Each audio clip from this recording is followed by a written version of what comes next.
שבוע טוב.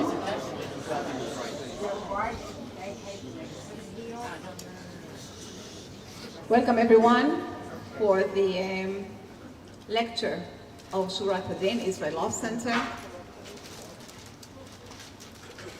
about North Korean and Iran war against Israel. My name is Nitzana Dorshan-Leitner. I'm the founder and director of Shurat Hadin.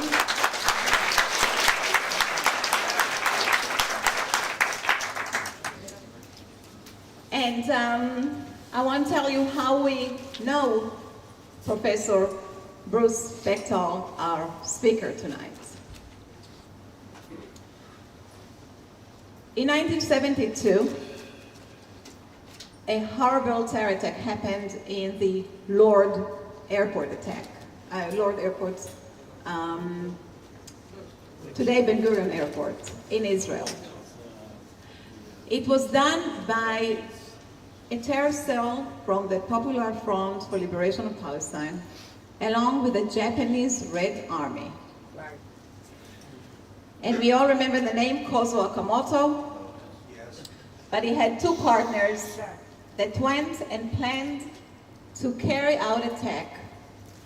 They actually planned to hijack a plane. But after scrutinized and realized the security arrangements in El Al, they realized that they will not be able to hijack an Israeli plane. So they changed and decided to carry out an attack in Israel, at the airport itself. So they took an Air France flight from Rome to Tel Aviv. And when they reached the airport, when they reached Tel Aviv, they went to the arrival hall. Back then, the arrival hall was where the passengers came in, and they were waiting for their bags to come on the carousels. When their bags arrived, they opened the bags and pulled out guns and hand grenades and started shooting towards all the people in the crowd. 20 people were killed. 17 of them were Puerto Rican pilgrims that came to Israel, Christians that saved their entire life to visit the Holy Land. We represent these Puerto Rican pilgrims in a lawsuit that we wanted to file against the state that is responsible for this horrible attack, North Korea. We realized that North Korea gave these people shelter after the attack, the group that sent them over. They gave them money, they gave them ammunition, they gave them training. They built camps in South Lebanon to train them. They sent agents to train them. So we filed a case against North Korea in the San Juan Federal Court. And we had experts testifying about the liability of North Korea. We used Professor Bruce Bechtel that gave extraordinary testimony about the relationship of North Korea and the Popular Front for Liberation of Palestine and the Japanese Red Army. We used late Professor Barry Rubin from the IDC, and we won a judgment against North Korea for $378 million.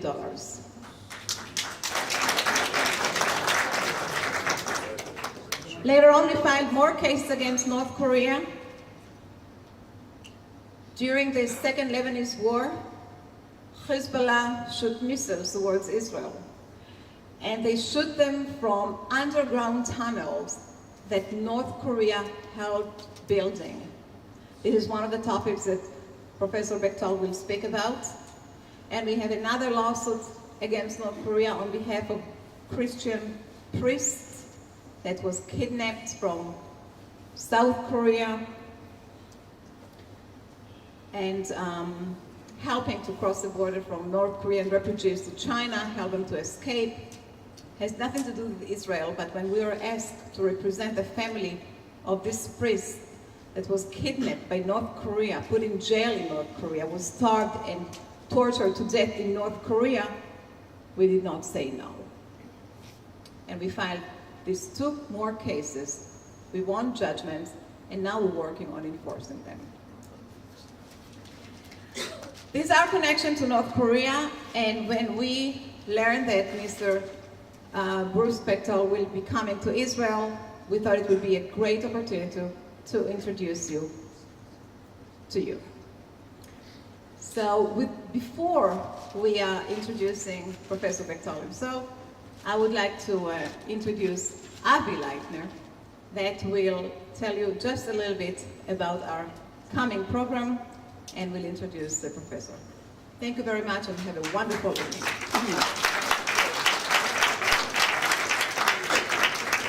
Okay, Shavua Tov, you can hear me. Just wanted to, before we introduce tonight's speaker, just wanted to make everybody aware, in June we're going to be running our 2nd annual Law of War conference. It's called Towards a New Law of War. The conference deals with how the Geneva Convention and how the current laws of armed conflict are being interpreted in a manner which makes democratic countries like Israel, like the United States,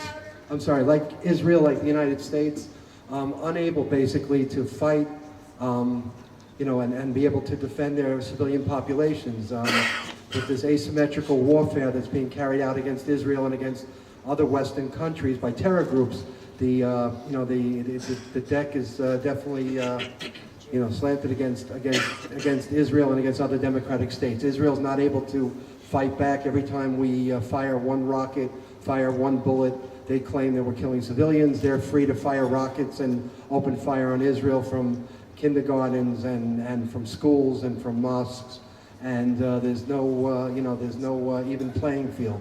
So we believe that the main problem right now is how the Geneva Convention is being interpreted. It was written after World War II. It wasn't written for the type of warfare that's being conducted nowadays. It's just not relevant to the modern battlefield, and we believe that the laws of war have to be changed in order to allow democratic countries like Israel and armies like the IDF to be able to fight, and to be able to fight efficiently to safeguard their civilian populations. So the Law of War Conference, some of you were at it last year, was a tremendous success. We sold out. It's a 2-day conference. It's going to be held this year here in Jerusalem on June 20th and June 21st. It's going to be at the Dan Hotel up on Mount Scopus. So you'll start to see advertisements for that. Some of you took the flyers that we have. Please try to attend. Please try to, we're bringing in speakers from all over the world. So, military people, we're bringing in professors. We have some political people coming as well. Last year, Benny Gantz opened the conference, and Boogie Yalon closed the conference. So it's a good opportunity to really to learn more about this topic and to hear people who are involved with trying to allow the IDF to fight back fairly. And now I'm going to introduce tonight's speaker. Dr. Bruce Bechtel is an award-winning professor of political science at Angelo State University in Texas and a retired 20-year veteran of the United States Marine Corps. Prior to joining academia, Dr. Bechtel was an intelligence officer at the Defense Intelligence Agency, eventually serving as the senior intelligence analyst for Northeastern Asia in the Intelligence Directorate on the Joint Staff in the Pentagon. He currently sits on the editorial advisory board of the Korea Observer and the scientific board of Global Humanities. He is the president of the International Council on Korean Studies and serves on the board of directors of the Council on U.S.-Korean Security Studies. A widely sought-after expert on North Korean international security issues, Dr. Bechtel has been called on to present commentary to the BBC, CBC, Fox News, Radio New Zealand, syndicated nationwide radio shows such as POTUS, Politics on Sirius XM, I'm not going to read everything he's ever appeared on, but the National Public Radio, just to name a few. He's the author or editor of 6 books and has published 34 articles in peer-reviewed academic journals. Dr. Bechtel received his bachelor's in liberal studies in 1994 from Excelsior College, his MA in International Affairs from Catholic University, a Master's in Military Studies as a distinguished graduate from the U.S. Marine Corps Command and Staff College, and his PhD in National Security Studies in 2000 from the Union Institute. He's coming to Israel to conduct research. He has a grant, and he's conducting research on the involvement of North Korea, with terrorism in different places around the world, including the Middle East. And tonight he's agreed to come and give this lecture to discuss the role of North Korea in the secret war North Korea is conducting against Israel and against other Western democratic states using terrorism and terror proxies. So without any further ado, let's have a round of applause for Dr. Bechtel.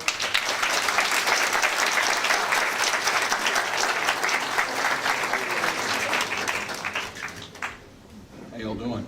Can everybody hear me? If you can't hear me, raise your hand. I'm really happy to be in Israel. This is my very first time in Israel. And stop clapping. You're supposed to clap when I'm done. I'm a former Marine. Let's keep things disciplined here. Okay.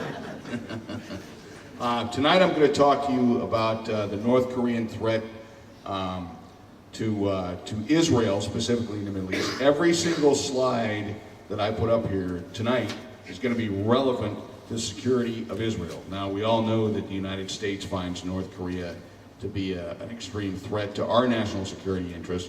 One of the national security interests of the United States is that of our ally, South Korea. South Korea too, but that of our ally, Israel. So this is something that people are finally starting to talk about in a serious way in the United States. And everything that I will tell you has been confirmed. And I'd be happy to talk about my sources if you have questions of that. Everybody see the slide? If you can't see the slide, get bifocals. How am I doing? Okay. So let's talk about North Korea as the first aspect of North Korea. I'm going to talk about what their capabilities are, and then I'm going to talk about how they proliferate those capabilities. So, if we're going to talk about North Korea, I'm going to take my glasses off because I'm having a hard time reading this. I thought glasses were supposed to help with that. Their nuclear capability, their plutonium weaponization program is proven. Are you getting an echo the same as I am? Yeah. Can everybody hear me if I just yell? No. Is that okay? Yeah. All right. You have to speak louder. You mean you want me to speak louder like this? All right. You're right. Yeah. I'm gonna. Can you still hear me if I don't have a microphone? All right. I'll use the microphone until they get that echo fixed. Anyway, the plutonium weaponization program of North Korea has been confirmed since 1994 when the Central Intelligence Agency, which when I was at DIA we called the Cheesehead Intelligence Agency, confirmed in 1994 that North Korea had at least 2 plutonium weapons. Now, just to make it very clear, that means that North Korea right now today has, at the very least, and it's proven, has a plutonium weapon that's very primitive and is about the size of what the United States, they call it the Army Air Force, what the U.S. Air Force dropped on Nagasaki in 1945. Something that could kill about 80,000 people immediately, and then many thousands others would die after that. Now, if they can't put it on a missile, you may ask, why is this a concern in the United States? Because the North Koreans could put it on a nondescript merchant vessel and sail it into someplace like Norfolk or LA or New York Harbor and blow it up and kill 80,000 people in a minute. So that's a capability that they have right now that's proven in every way it could be. Another capability that they have is highly enriched uranium. How many people here know what highly enriched uranium is? How many people don't know what highly enriched uranium is? How many people here have seen 3 Faces of Eve? Joanne Woodward, Academy Award-winning performance, 1958. But I digress. Highly enriched uranium is important for the North Koreans and important to this conversation, excuse me, because highly enriched uranium can be put on a 500-kilogram warhead and put on a missile. Highly enriched uranium, yes. That means that the North Koreans can use this in more than a primitive way.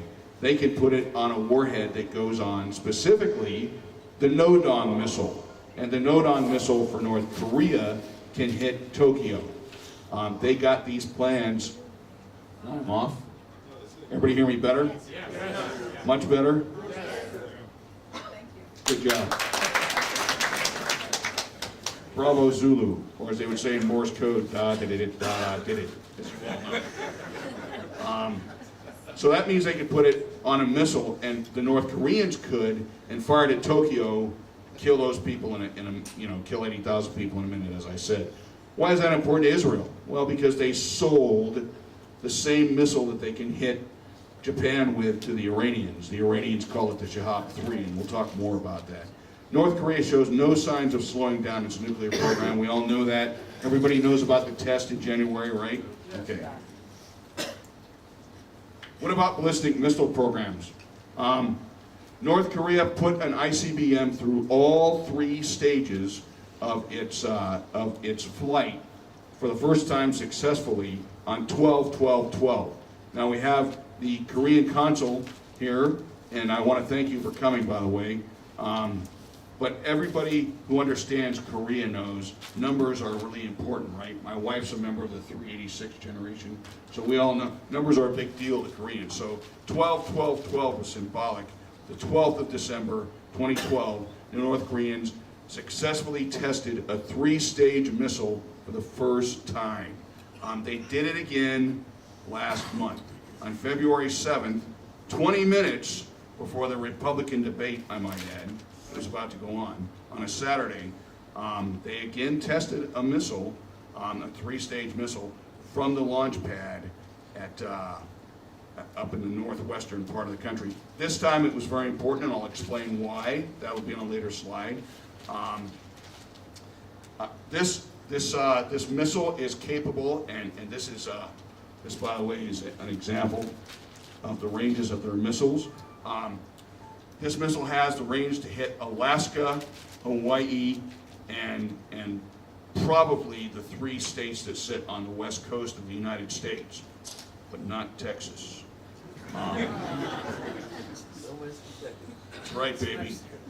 So why is this important? Well, they tested this missile, an advanced version of this missile, that can go farther and hit other places farther than just the west coast of the United States, that had a new and improved 80-ton rocket booster that they developed specifically for the Iranians. So the Iranians will have this same missile probably within the next few months. They have other missiles that are very important. They have the Musadon missile, which has a range of 4,000 kilometers and can hit Guam from North Korea. I spent 2 years on Guam in the Marine Corps when I was there, and some of the best beach bars in the Western Pacific, or so I've heard. I don't drink. But they also have the Nodong, and by the way, the Musadon in Iran is called the Shahab 4. North Korea sold 18 of those missiles to Iran in 2005.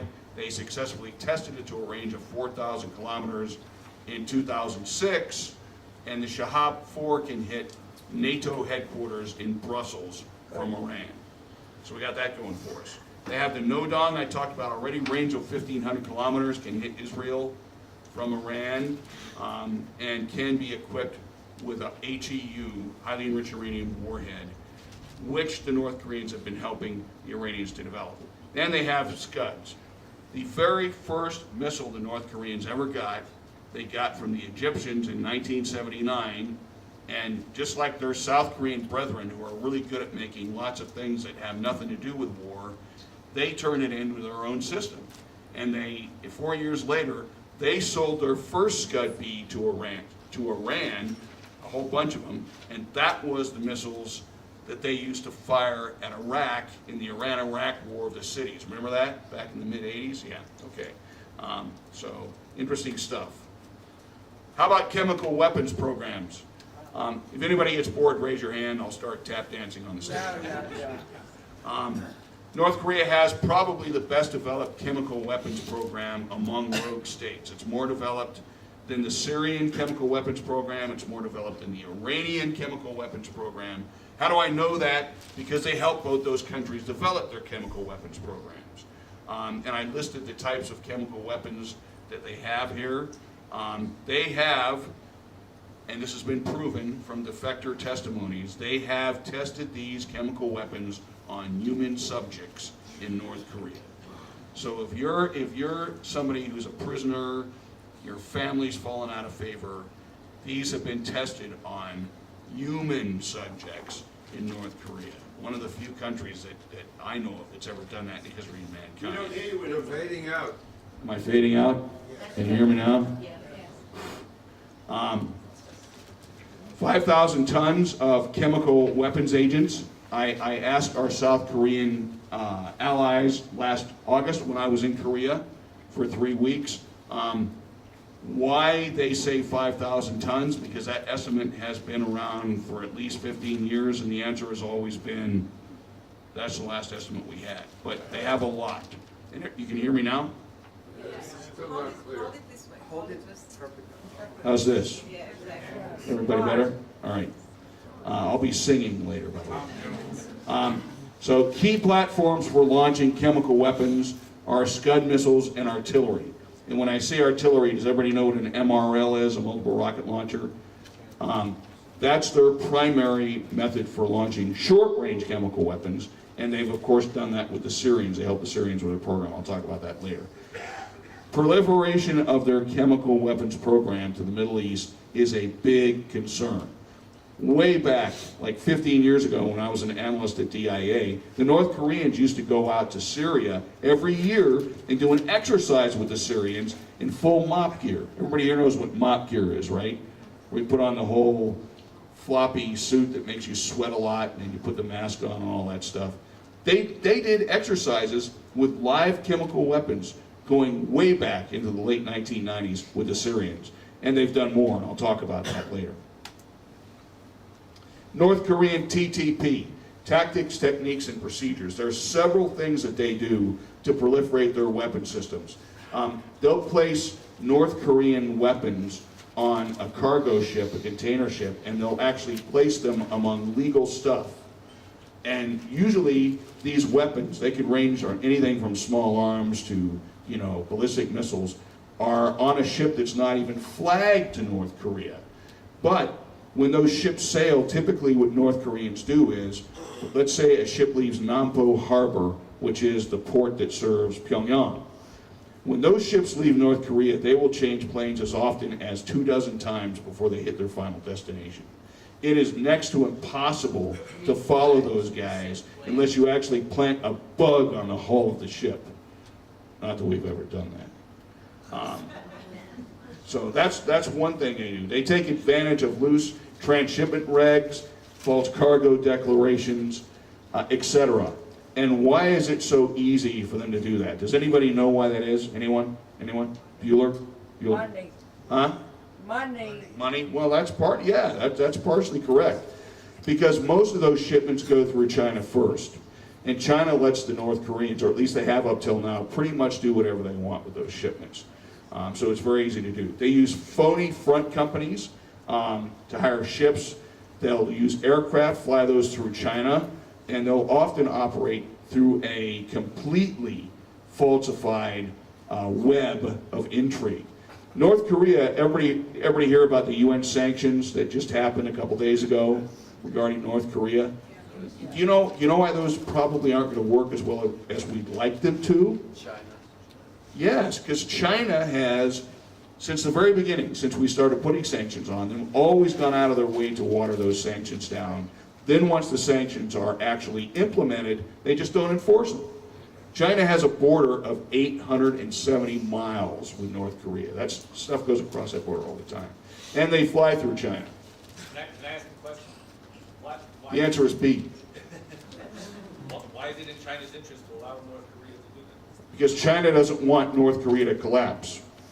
Next question. Isn't China a real friend in disguise with working with North Korea against the United States? Isn't China our #1 enemy? Could be. But let me answer that gentleman's question a little deeper. China does not want U.S. forces on the mainland of Asia on their border. Remember, U.S. forces are in South Korea right now. So China, it is to China's national security interest to ensure that North Korea continues to exist as a nation state and act as a buffer between them and the democratically elected government in South Korea. Does that answer your question? That's why they allow them to do that stuff. Let's talk about North Korean key proliferation activities. They do it 4 ways. There's 4 key things that they proliferate and different things they do. First, they proliferate WMD and the platforms that carry it. When I say WMD, and everybody hears me now, right? When I say WMD, I mean chemical, biological, nuclear weapons. And what are the platforms that carry them? What are missiles, Alex, right? Missiles and artillery, because artillery shoots chemical, biological weapons as well. They also have made a great deal of money, specifically over the past 15 years, with refurbishing old Soviet-era weapons for countries that still use them, such as Syria, such as many countries in Africa. But for folks concerned about the security of Israel, Syria is a big deal, and I'll talk about that later. Technical and military assistance and advising. Niksana talked about a court case that we did 6 years ago. The North Koreans actually send advisors into Lebanon to train Hezbollah on how to do a variety of things, including building tunnels, including commando operations training, etc. There's also a key thing that North Korea has done since the 1990s. I'm going to take a drink here. That's really vodka, by the way. The key thing that they've done is they've switched from sending whole systems over to countries like Iran and Syria to building fabrication facilities in those countries and then just shipping smaller shipments of parts that would be used to build those systems. They've done this with missiles, chemical weapons, and with highly enriched uranium centrifuge technology. Now, can anybody guess why they would do that? This is easier, much easier, and not detectable. Yeah, this young man just said it, because it makes it easier to proliferate stuff. In other words, it's harder to hide missiles than it is to hide missile parts.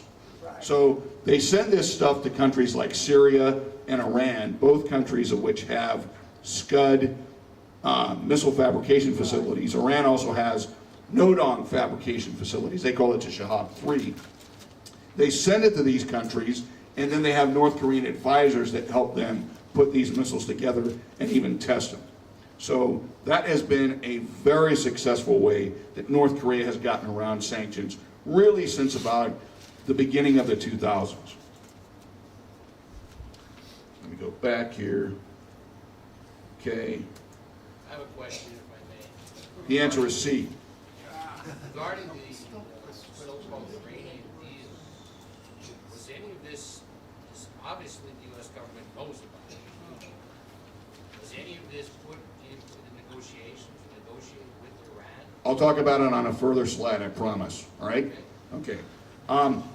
Proliferation of nuclear and chemical and missile programs is the biggest threat.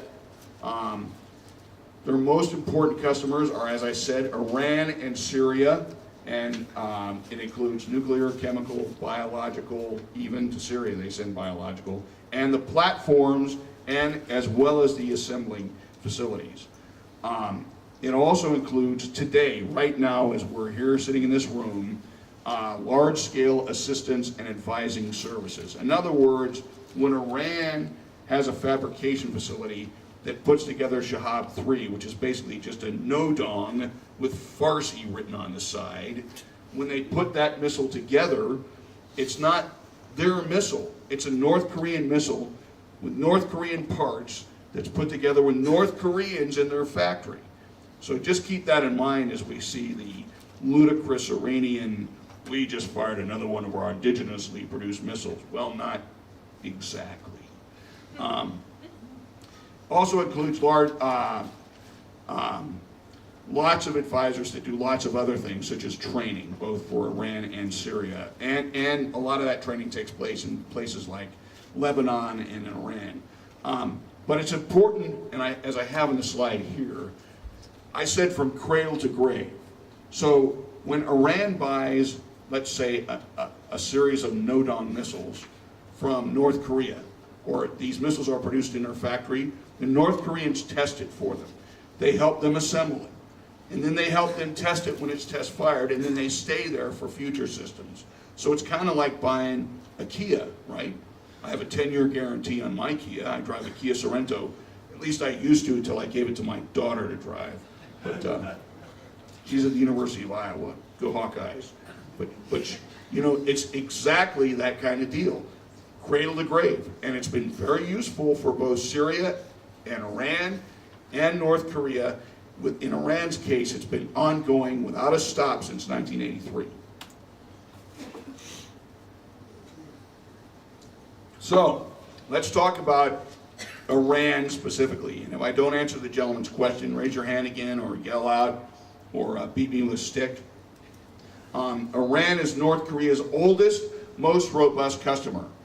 How robust, you may ask? $3.5 billion a year worth of sales for the North Koreans. It's a lot of weapons. WMD materials began in the early 1980s, as I said, with a Scud-B. North Korea has now sold every single kind of missile, ballistic missile, that they make. Everybody can still hear me, right? That they make to Iran. Scud-B, Scud-C, Scud-D, ER, which is the extended range Scud, Musadong, No-Dong, and now Tapodong technology to Iran. If North Korea has built it, it's not a matter of if Iran will get it, it's a matter of when. Iranian engineers, technicians, VIPs have been present at almost every single missile test that North Korea has conducted. They were at the last nuclear test that North Korea conducted. They weren't at the missile test in February. My wife says I should quit smoking cigars. What the hell does she know? Anyway, North Korea assisted Iran in building its own fabrication facilities, and I talked about that earlier. But wait, there's more. North Korea has assisted Tehran in the construction and flight of the Sphere. Everybody here knows what the Sphere is, right? No? It's a big, long missile. It is a solid-fueled missile. Excuse me, it's not a solid-fueled missile. It is a two-stage missile that the Iranians used to launch a satellite into space. Remember when they put that worm into space? Yeah. That's the missile, that's the rocket they used. The first stage of a Sphere is a no-dong. Is that what they call a killer satellite? I'll talk about that later too, if you like. You're talking about EMP technology? Correct. No, Sphere. Well, maybe they want to do that later. The satellite they launched before had a worm inside that stayed alive. Yes, sir. Wouldn't Iran's destruction be assured if they launched a missile? Would there be any question that they would be obliterated? If they did, Well, that's a political question. We'll talk about that later. That's a political question. Right now I'm talking about... Okay. Are you talking about the United States or Israel? Would they obliterate them? Israel has capability. Right. We can talk about that. North Korea has also assisted with solid fuel missiles that Iran has. Iran has a solid fuel program, and they've done that by taking technology from other missiles they have and applying it to those solid fuel missiles. If there is a liquid, everybody knows the difference between liquid and solid fuel, right? A liquid fuel missile is fueled by liquid in a solid fuel. Seriously, a solid fuel missile typically takes less time to get going, to use the formal term. And that means that a country like Israel or the United States would have less warning time during which they could activate their forces. So it is actually pretty important. So there we are. The latest troubling thing with Iran and North Korea is this 80-ton rocket booster. Now, there was a gentleman in the crowd that asked me, how did this affect the talks that were going on between Iran and the United States about the P5+1, right? That's what you were asking me about? Yes. How does that affect them? Well, apparently not at all. But I'm a Republican, so I'm always right, and those guys are wrong. But I will tell you this. During those talks, newspapers in the United States were reporting that Iran and North Korea were in a deal for this 80-ton rocket booster. During those talks, Iranian technicians and engineers were going to North Korea, and it was widely reported. And no, the U.S. government did not do anything about it. After the deal was signed, please let me finish if I may. Right. After the deal was signed, the United States Treasury Department then sanctioned several Iranians and the Iranian government and SHIG, y'all know what that is, right? The liquid missile development company in Iran. They sanctioned them. So they knew all along, and they even admitted it after the talks were over. But the deal didn't get canceled. Does that answer your question now? I hope. It's a good answer, just a bad one. Pardon me? It's a good answer, but a bad Didn't the one. United States purposely say that the Iran deal had nothing to do with missiles? No, they just didn't talk about it. That's right. That's right. So this How is can we have permitted it? this is a new missile, by the way. I took this picture out of the Israeli Can we press. have questions at the end, please? Yes. Sure. Ridiculous. It's disrupting. I can't follow. Okay, well, one. Yeah, let's take questions in the end.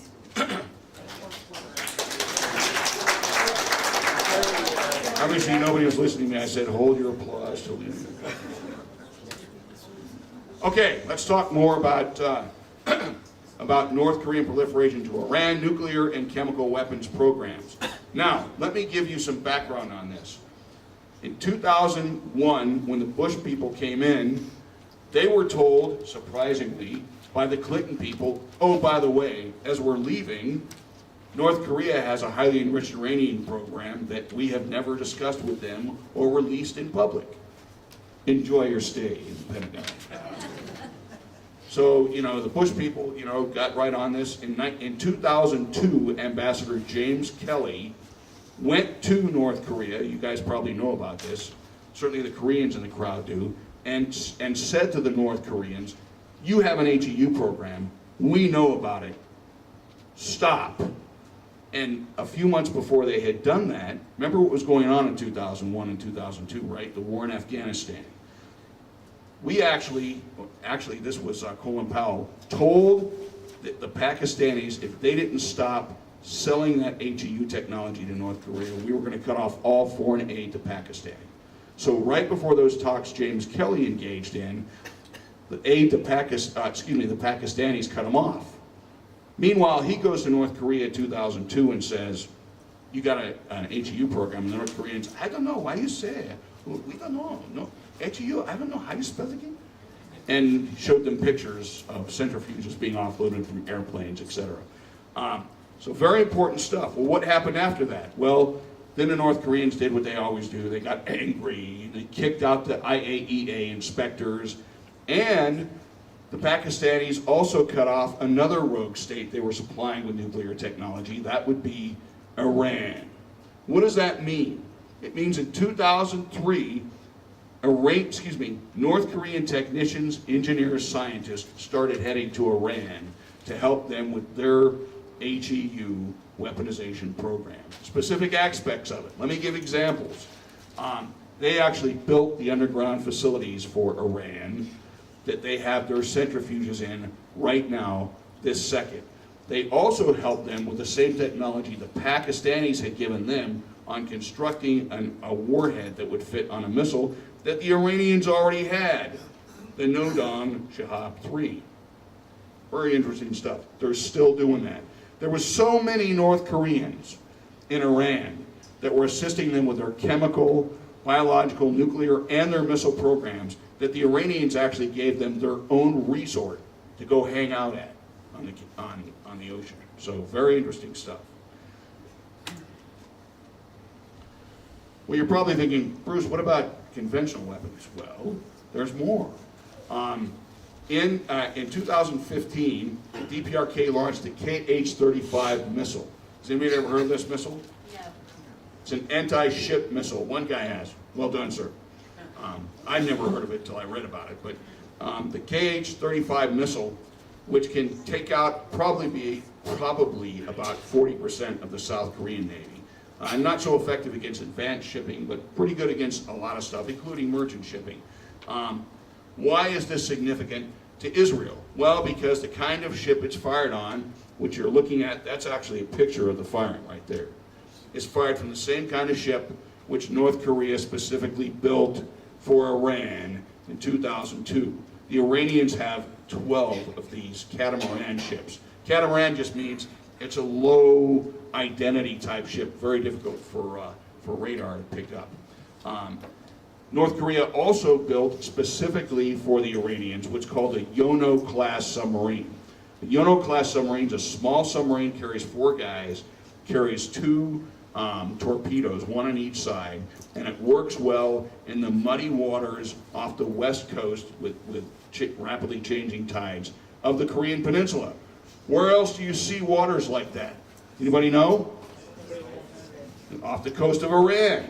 So they built those Yono class submarines for the Iranians and built a bunch of them for themselves as well.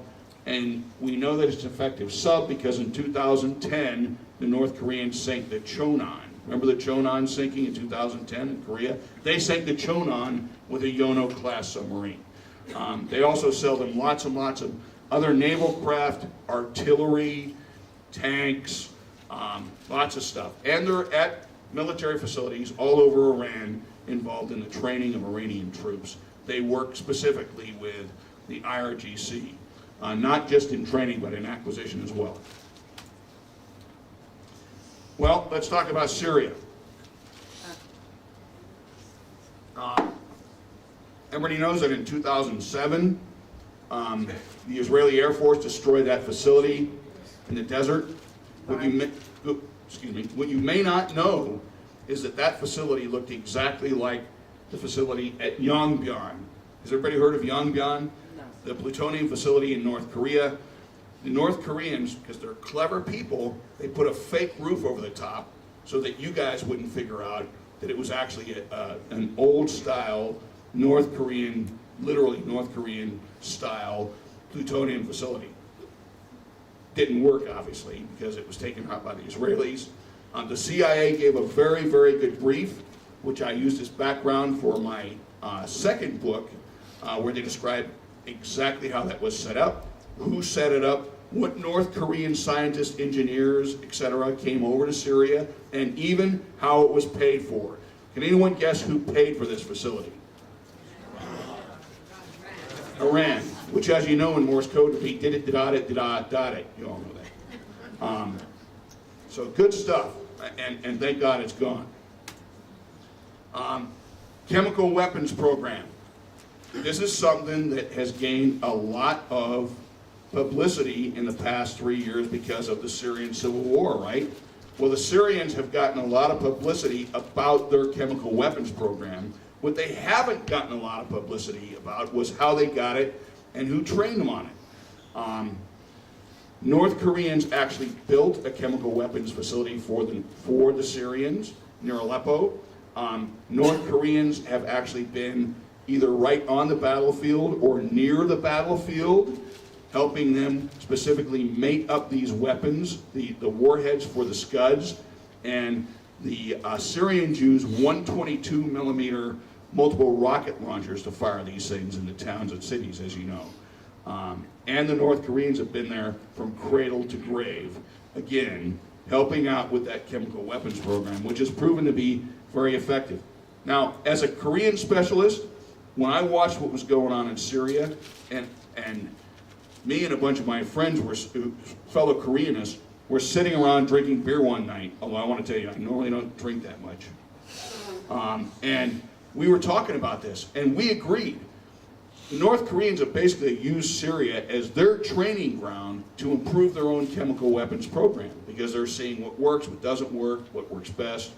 And they discovered, by the way, that these 122 millimeter MRLs are more effective than the Scuds at carrying a chemical warhead. And why? Can anyone guess? Right. And they're more accurate. The Scud is not an accurate missile, not particularly accurate. I remember the Pakistanis did a missile test with the no-dong, and it missed its target by 10 miles, so they said the test was successful. Okay. So, you know, used to attack civilians, training ground for the North Koreans, not good stuff. Ballistic missiles. The North Koreans do not have no-dongs. They do not have tapo-dongs, nor do they have the moose. Syria. That's what I meant to say. Thank you. Bravo Zulu, sir. But they do have every type of Scud that North Korea has made. So they have B, C, D, and ER, which is really a D with a little bit longer range. After the Gulf War, the first Gulf War in 1991, where Syria actually fought with American forces and Arab forces, you all probably know this. Saudi Arabia offered to pay everybody lots and lots of money. They offered the United States money, and of course the United States turned them down.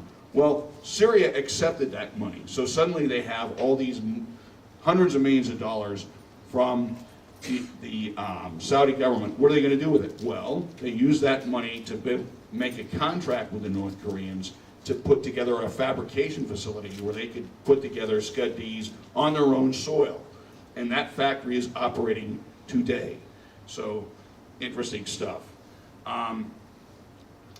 They have, and the money ran out eventually, they have collaborated with the Iranians on much of this stuff. The Iranians fund much of this stuff. And there was a news report that was confirmed later in the open press by our own State Department that in 2009, the Syrians gave 4 Scud-D missiles to Hezbollah. So, nice guys, huh? Conventional weapons. This, by the way, is a T-55 tank on your left, and this is a version with a specific weapon system on it that when you look at the picture, it could only be a North Korean tank, period. This is also an SA-7 Grail provided to the Syrians by the North Koreans. They have provided nearly every kind of conventional weapon system that the Syrians need. This has been a gold mine for the North Koreans because the Syrians had all these weapon systems, this old Soviet gear, and the North Koreans make all that stuff. And they have to train guys on how to use it. So tanks, trucks, artillery, SKS rifles, on and on and on. In 2013, it was actually confirmed that North Korean pilots were flying helicopters for the Syrian Air Force. So, and lots of North Korean advisors in Syria. There's even a report of a command center that they were operating jointly with the Iranians. Hezbollah. Everybody understands here that the North Koreans have been providing Hezbollah support for a long time, right? Since the 1980s, largely financed by Iran, includes everything. Support to construction of facilities. In fact, when they went into Lebanon between 2003 and 2006 to build those underground facilities for Hezbollah, they went in with the Iranians in the Bekaa Valley disguised as Chinese busboys. So very interesting stuff. They actually used the KOMID, the Korea Mining Development Company, which is, by the way, under sanction by the United States, to go in there and design the tunnels, help them build the tunnels, and assist them with reinforcing those tunnels. So very interesting stuff. They also provide lots and lots of small arms for Hezbollah, grenades, RPGs, etc. But I think everybody in here knows the most important thing that they supply for Hezbollah that's been a threat against Israel, and that's the rockets. Yeah. 122s, 107 multiple rocket launchers, those little, like what you see on the screen, that little one rocket thing that's fired. They supply lots and lots of those. As often as not, they'll put the parts for those things on a ship break the parts up into different packages, so it's throughout the entire containers, and then those ships will go into either Syria or Iran, where the rockets themselves will be assembled and then sent into Lebanon. That's how that works for the rockets.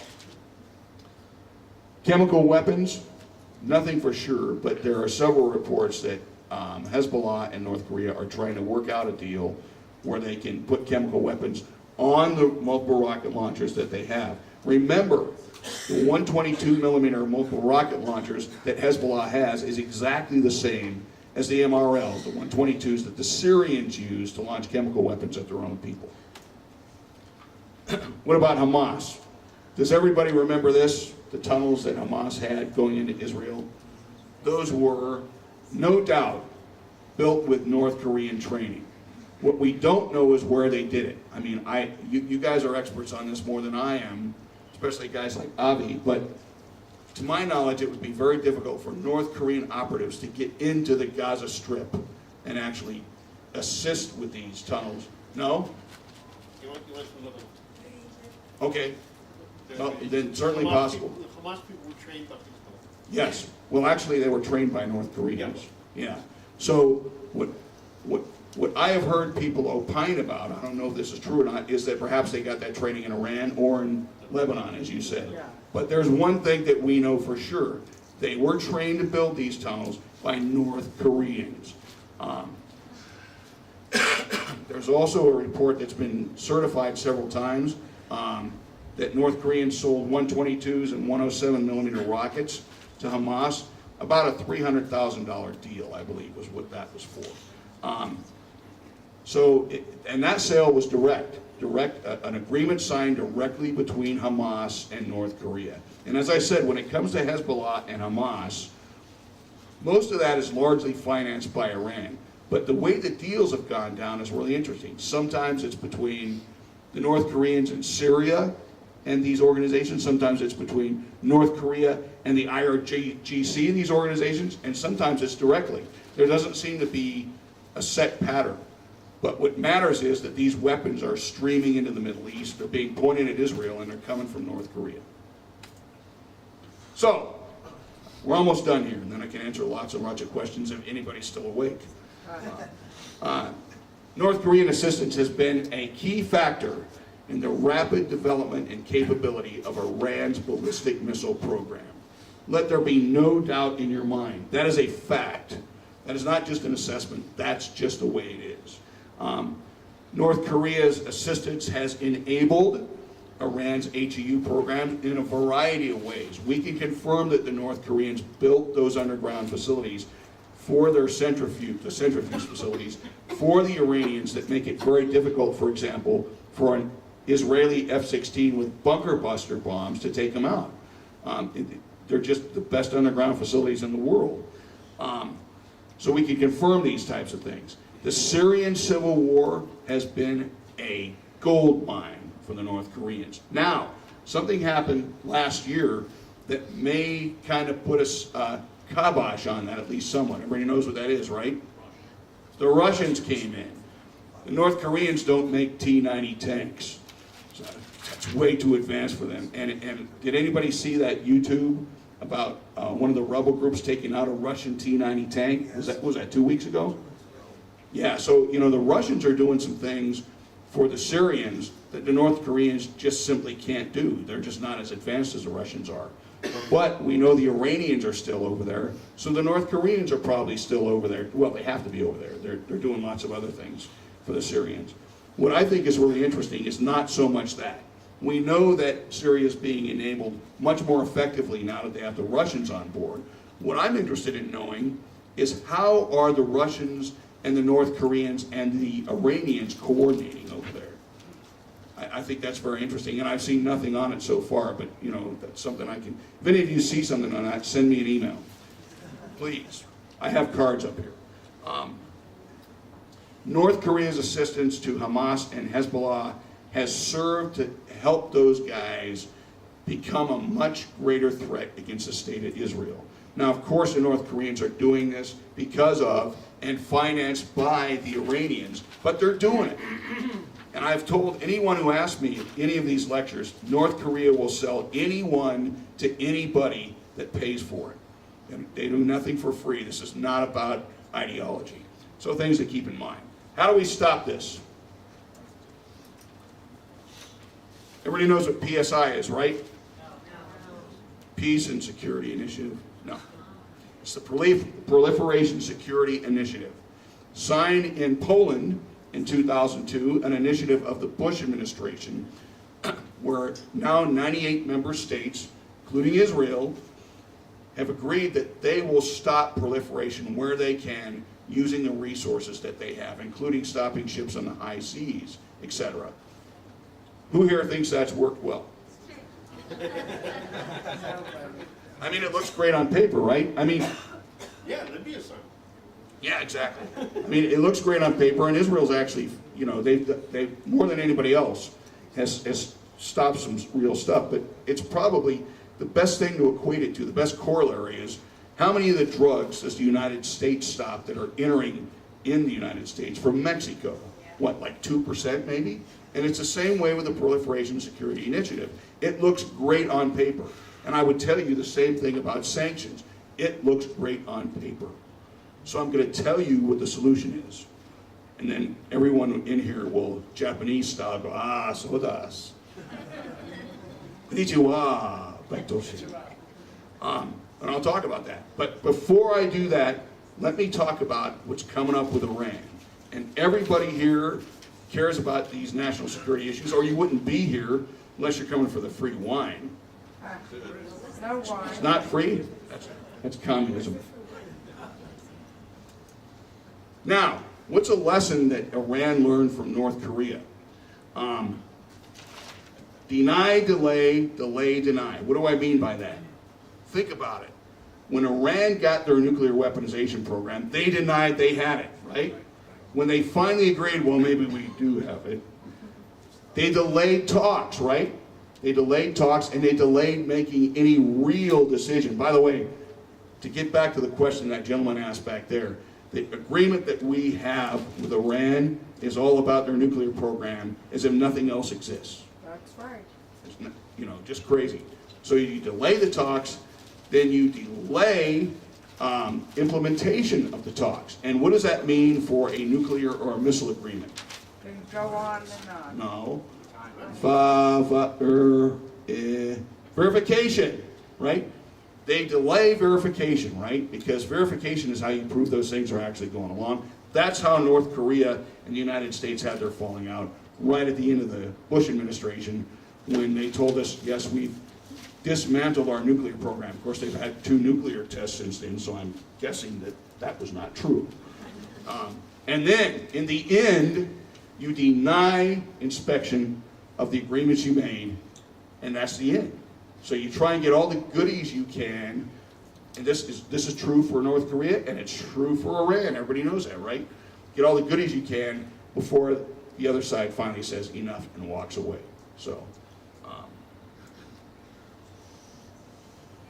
what can we do? I'll get right to you. I'm almost done. What can we do to stop North Korea from doing this?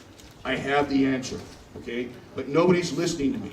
Let's hear. I'm just a lowly professor at a Jerkwater College in West Texas. We've done it once before. There is a template for doing this. We proved that we could squeeze North Korea. Does anybody know what I'm talking about? 2005? Anybody? Anyone? No? No? No? All good guesses.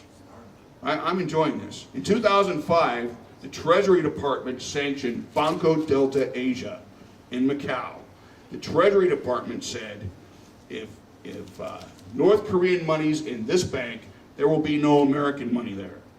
And I'm proud to be an American and say we got more dough than anybody else. So where we go, the world tends to follow. What happened when we did that in 2005? It created a snowball effect all over Asia. People started to banks it even in China, Singapore, Liechtenstein, Luxembourg.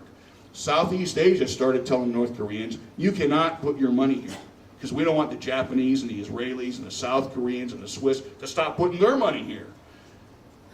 We had them, it got so bad that by early 2007, North Korean diplomats were taking suitcases full of cash to Ulaanbaatar, Mongolia, because that's the only place that would take their money anymore. We could do that again.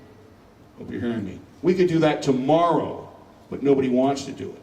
All I would say to that is, if somebody says, we want to pressure North Korea, and then says, we're not going to do the same thing we did in 2005, then I would say, don't say we don't want to put too much pressure on Korea.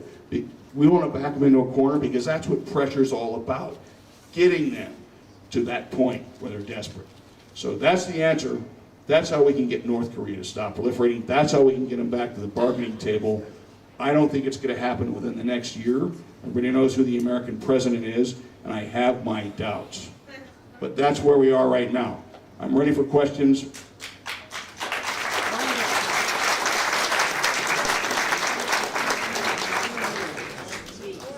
Sir. Two questions, goes both ways. One, you were talking about plutonium, you were talking about HUE. I'm convinced that a 55-gallon drum with radioactive waste and 200 pounds of C in a cargo container would take out LA's shipping terminals for years. That's one. So, I don't know how you protect against that. You don't need to have full-blown nuclear capability. You just have to have nuclear waste. Okay, but is there a question mark at the end of that The sentence? question mark is, how do you defend against that, number one? And the second one is, given launch phases with liquid long-distance rockets, there is a startup time, right? Right. And we have, I believe, in the American arsenal, I don't know about the Israeli arsenal, EMPs. Would a preemptive EMP stop some of this crap before it really got nasty? Good questions. Now, first of all, let me go back to what you said about the second part of your question, where you talked about rockets and warning time. Warning time is very important. What happens with North Korea when we see them putting that rock? Well, first what happens is they have a factory that's about 40 kilometers south of their facility. North Korea is covered by electronic surveillance, specifically satellites, more than the Soviet Union was during the Cold War. That's how much we look at them, everybody. So the first hint that they're going to do something comes when they stick that three-stage missile on a train and roll it up to that facility, right? Then they have to take the train, they have to take it off the train, then they have to load all three stages on the launch pad, then they have to fuel it with liquid fuel, which takes about a day. And what are we doing as they're doing that? Anybody know? We got RC-135s flying around North Korea. We got Aegis-equipped ships that have anti-missile missiles, which is a name that sounds like it's kind of out of Star Trek. Anti-peds. But all that stuff's going on. The Japanese, the South Koreans, the United States. Well, what if they had a missile that they could just put on a transporter, erector launcher like this, and launch? What would that do to our warning time? It would take it away. Guess what? They're developing that kind of missile. It's called the KN-08. And once that missile is operational, which the commander of U.S. Forces Korea said is very soon, which the director of national intelligence for the U.S. said is very soon, what do we do for warning time? They could, because it comes on a tractor trailer, they could launch it from anywhere. There's no warning. So that's a big deal. This latest rocket that they launched, that rocket, I don't think they could ever launch that. The one with the 80-ton rocket booster they built for the Iranians. Right. I don't think that they could ever launch that without us taking it out on the pad if we wanted to, frankly. What was the other part of your question? EMP. EMP. This was in my last book, which is available on Amazon.com for $29.95. Wait a minute, I'm prepared for this. Buy my book. In my last book, I talked about it. It is confirmed that North Korea has an EMP program. It's confirmed they got that program from the Russians. What we don't know, what I don't know, they may know it in classified channels, is how far along that program is. Now, I was asked on a radio show, anybody here know who Frank Gaffney is? Yeah. He's got a radio show, and I was on it a couple weeks ago, and he asked me on that show, that satellite that the North Koreans launched, could they use that for EMP? Yes. And I said, I don't know. I just don't know how far along they are in the program, but what we do know is they have the program. Does that answer your question, sir? Partly, but my question was, would the U.S. use an EMP weapon proactively to shut down an Iranian war move or a North Korean war move? Not that I know of. They might. I gotta get somebody in the other side. The young man with the yellow shirt. I'm colorblind. That's you. Not that dirty. Go ahead, I'm sorry. I have also two questions related to the Syrian side of things. First you said that North Korea has, from the last estimate, 5,000 tons of chemical weapons. For comparison's sake, how many tons of chemical weapons do we think? 2,500 for Syria. 2,500, okay, so half. Well, they had 2,500 2,500 before the war started. And also, how great now is the risk of all these weapons, the small arms, the larger arms, the Scuds, even the chemical weapons of that North Korea has been giving Syria, falling into the hands of ISIS? We've already seen it start to happen. So, yeah. Guy sitting next to the guy in the yellow shirt. What do you know about the A-10 fighter bomber, a fighter jet that the Americans are making? Is that any good? Is it Yes, it's a great plane. The Air Force. One engine. Why one engine? You got me. I was in the Marine Corps, man. I get nervous when I get too far from the beach. A-10 Warhawk. It's got twin turbines. I can tell you this: the A-10 Warhawk is almost impossible to shoot down. Did a great job in the first Gulf War. Did a great job in the second Gulf War. The Air Force hates it because it's not sexy. It's not a fighter. I'm not sure it has a lot to do with North Korea, though. It has two engines. Okay. What is the American capability to counteract the Korean and the Iranian? North Korean. What? North Korean. And the Iranian capability militarily. Excellent question. The U.S. has what's called PAC-3s, Advanced PAC-3 Patriots, which have had a mixed record of success. They also have what's called SM-3s, which shoot down ballistic missiles in a different part of their trajectory and their flight. And we have THAAD. Everybody knows what THAAD is, right? Terminal High Altitude. And there is a big debate now as to whether THAAD will be deployed to the Korean Peninsula or not. So offensively, what do they do? Offensively, well, we could take out North Korea probably in about a month and a half, but we'd probably take 200,000 casualties. So, I mean, if you're talking about offensively, here's the problem with attacking, with using a limited attack to attack North Korea. It will probably escalate to full-scale war. And that probably means the North Koreans are going to kill hundreds of thousands, not tens of thousands, hundreds of thousands in Seoul. Just going to happen. So what we want, all of us, I think, Israelis, Americans, South Koreans, is to avoid war. And the best way to do that is deterrence. Let the North Koreans know that we and our allies in South Korea have enough weaponry that if they started a war, it would end them as a nation state. So right now the North Koreans are limiting themselves to provocations that can be easily contained. Does that answer your question? Yes. Let me answer somebody farther back. Guy in the white shirt. So we take your idea of stopping North Korea. So you cornered. What's the next step? You might imagine they are cornered and they cannot do that. They have to do so. Well, what will be the next strategy? You mean to go after the banks? Yeah. And the dirty money and the front companies? Well, it starts off two ways. The first way is our own State Department has to sanction those banks You can do this, it's not as easy to do with Iran because they have a much more highly developed and sophisticated and robust economy. But you have to sanction the front companies, you have to sanction individuals, and then you have to say no U.S. funds will go in this bank. And that means, in all likelihood, many other nation states will follow along. Because you know, like everybody else, like any person with common sense, if the U.S. is sanctioning this bank, they're not doing it just for fun. It's because there's dirty money in it. What do you expect the North Koreans to do once they are cornered? They could, in desperation, do something great.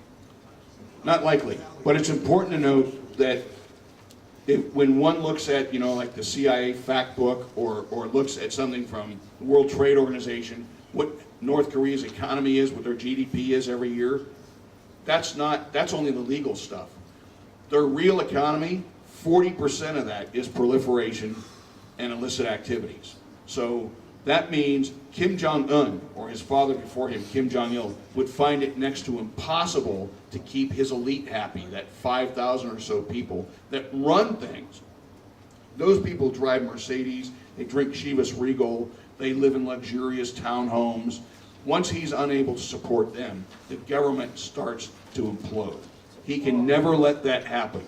So they would be forced to come to the bargaining table. They would be forced to allow us to use real verification about their nuclear and ballistic missile programs, and more importantly, perhaps, proliferation.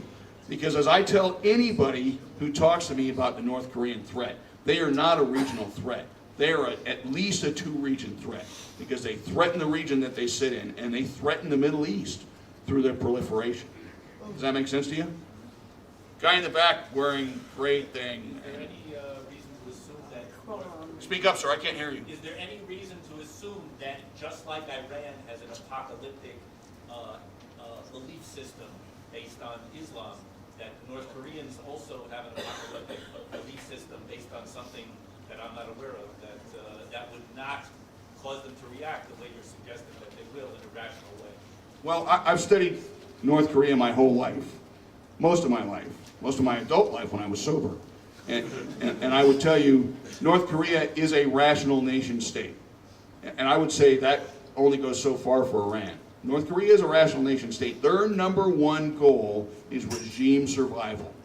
So yes, it's likely that squeezing them that way would bring them to the table. I would also tell you, if things escalated and we saw a war that was started by North Korea, or we started a preemptive war with them, it's likely all those elite, and Kim Jong-un included, they'd probably end up running to China. They don't want to die. So I hope that answers your question. Where does North Korea get their technology? Where does North Korea get their technology? Most, for which weapon system are you talking about, sir? Any of these systems that you can bring. Well, the plutonium technology that they got, Russia built them a 5 megawatt. When it was the Soviet Union built a 5 megawatt experimental reactor for them back in the 1970s. They got their highly enriched uranium program from Pakistan. And the way they got it, Pakistan didn't have a lot of cash. Must be boring, everybody's leaving. Pakistan didn't have a lot of cash. North Korea didn't have a lot of cash. So what they did was a barter trade. Pakistan provided them highly enriched uranium centrifuges, technicians, helped them build their facilities, and North Korea in return gave them scuds. So it was a barter deal. That's for their HEU program. For their missile program, and I don't want to go on too long because I know there's lots of questions. Their missile program, it's fascinating to me. They got one Scud B from Egypt in 1979. From that they built the Scud C, Scud D, the ER Scud, the Nodong, and parts of the Tapodong. They got one Musadon missile from rogue Russian scientists in 1993, and from that they've now not only built the Musadon missile, extended it, they've now got an SLBM, a submarine-launched ballistic missile, and they've used that technology to expand the range of their Tapodong. How do they get all these supplies with all these sanctions? Supposed to be all these sanctions, and they make their own liquid fuel, solid fuel. They get a lot of fuel from China, and they get a lot of stuff out through China.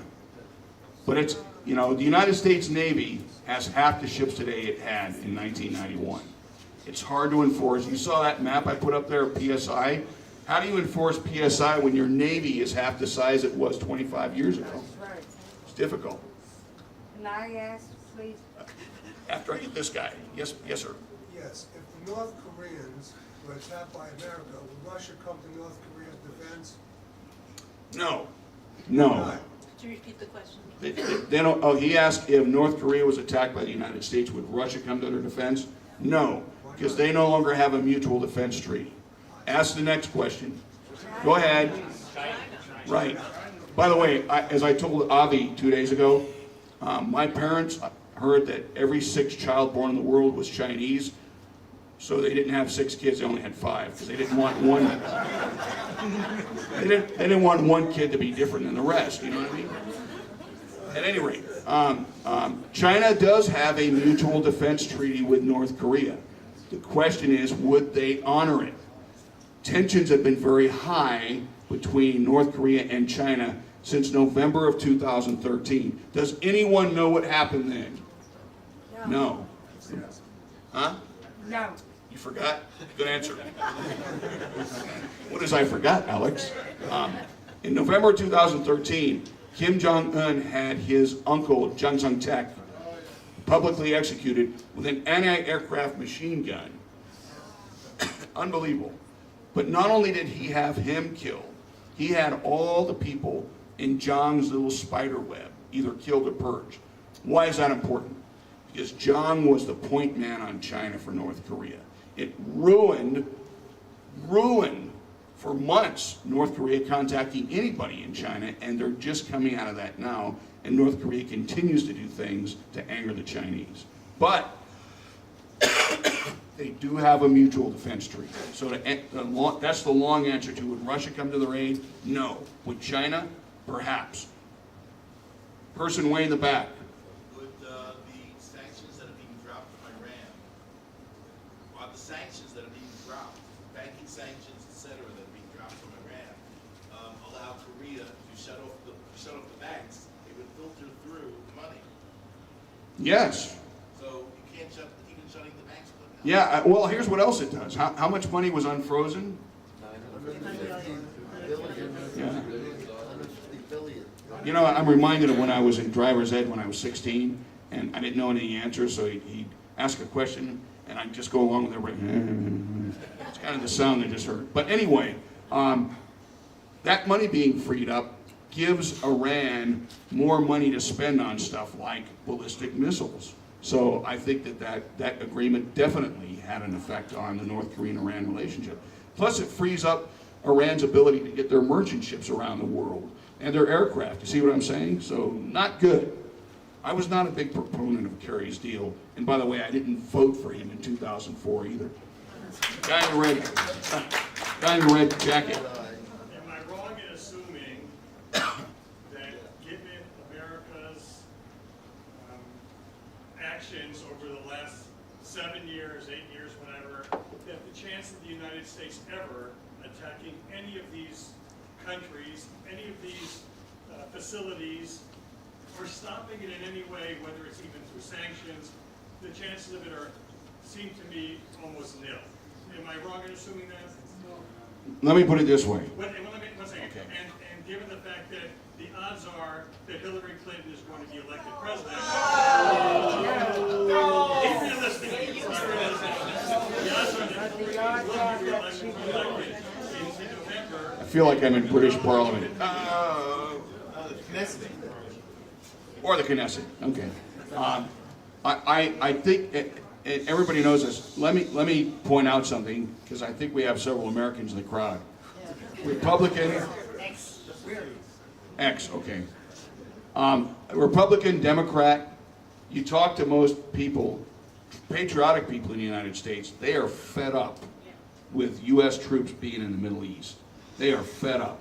I mean, we send 200 Special Forces guys over to Iraq to help fight ISIL, and you cannot imagine the reaction that got in the U.S.